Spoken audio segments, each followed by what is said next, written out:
మనకి double the Joy share it with others అంటారు. నా దగ్గర ఒక యాపిల్ పండు ఉంది. యాపిల్ పండు నేను ఒక్కనే తినేది. దాన్ని 4 భాగాలు చేసి నలుగురికి పంచాను అనుకోండి. ఎంతమంది నలుగురికి. అంటే హ్యాపీనెస్ నేను ఒక్కనే ఎంజాయ్ చేశాను. నలుగురు ఆ హ్యాపీనెస్ యాపిల్ పండుగ ఎలా నేను ఆనందంగా కడుపు తిప్పుకోవడం కానీ నలుగురితో నేను పంచుకున్నాను.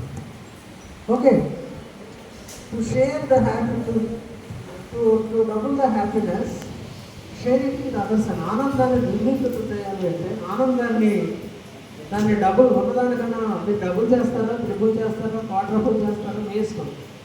దాన్ని 100 times కూడా పెంచుతారా వేసుకోం. నువ్వు ఎంతమందితో నీకు ఉన్నదాన్ని నువ్వు పంచుకుంటే నువ్వు అంత ఆనందంగా ఉంటావు. This is what is called sacrifice. అయితే అది నువ్వు ఎప్పుడైతే చేసావో నీకు ఏం పుడుతుంది? ప్రేమ పుడుతుంది. Love. Only when you love others then only you share it. నీకు మిగతా వాళ్ళ పట్ల ప్రేమ, మిగతా వాళ్ళ పట్ల జాలి, మిగతా వాళ్ళ పట్ల దయ, అయ్యో నాకు ఆకలి వేస్తున్నట్టే వాడికి కూడా ఆకలి వేస్తుంది కదా, నేను నా యాపిల్ కూడా నలుగురితో పంచుకుంటే బాగుంటుంది కదా అని నీకు ఎప్పుడైతే మనసులో పుట్టిందో, నీకు ఎందుకు పుట్టిందో నీ సాక్రిఫైస్ మనం ఉంది కాబట్టి నీకు ప్రేమ అనేది దాని నుంచి ఎనర్జీ అయింది. So love emerges from sacrifice. That the point. Class ఇప్పుడే అవుతుంది.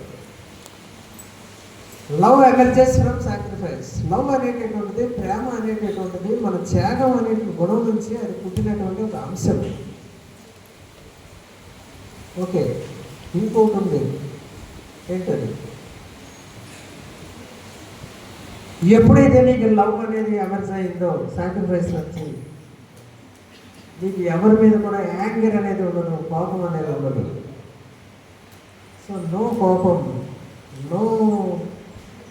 ఎప్పుడైతే నీ కోపం అనేది ఎవరి మీద ఉండదో, నీకు లేదు కాబట్టి, ఎవరి మీద కోపం లేదు కాబట్టి, సో కోపాన్ని నువ్వు తగ్గించుకుంటావు. నాకు ఉన్నదాన్ని పంచుకోవడంలో ఉన్నటువంటి సంతృప్తి కానీ, ఆనందం కానీ, దానివల్ల మనకు వచ్చేటటువంటి ఇతర బెనిఫిట్స్, లాభాలు కానీ అమోఘంగా ఉంటాయి. So you don't become angry with anybody. You love everyone. You express very softly. Your communication becomes very soft. మీరు చెప్పాలనుకున్నది చాలా చక్కగా, సౌమ్యంగా, సరళంగా చెప్తారు అందరితో. You will be making a lot of friends. ఎక్కువ మంది మీకు స్నేహితులు ఏర్పడతారు. ఎక్కువ మంది స్నేహితులు ఏర్పడతారు.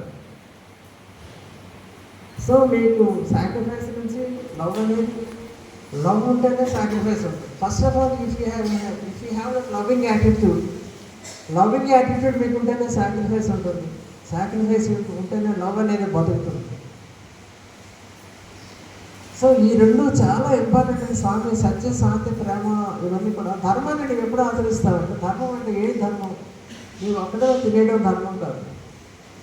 నీకున్న ఆస్తి కానీ, నీకున్న విజ్ఞానం కానీ, నీకున్న సంపద కానీ నీవు అక్కడే అనుభవించాలి అనుకోవడం, దట్ ఈజ్ నాట్ ధర్మం. దట్ ఈజ్ నాట్ ధర్మ.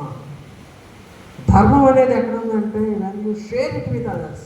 నీకున్నదాన్ని అందరితో నువ్వు పంచుకున్నప్పుడు అది ధర్మం. నాకేదో నా జేబులో 100 రూపాయలు ఉన్నాయి, నేను ఒక 50 రూపాయలు ఎవరికైనా నేను షేర్ చేసుకోగలిస్తే that is good. God has given you that money only to share it with others, not only for yourself but for also others.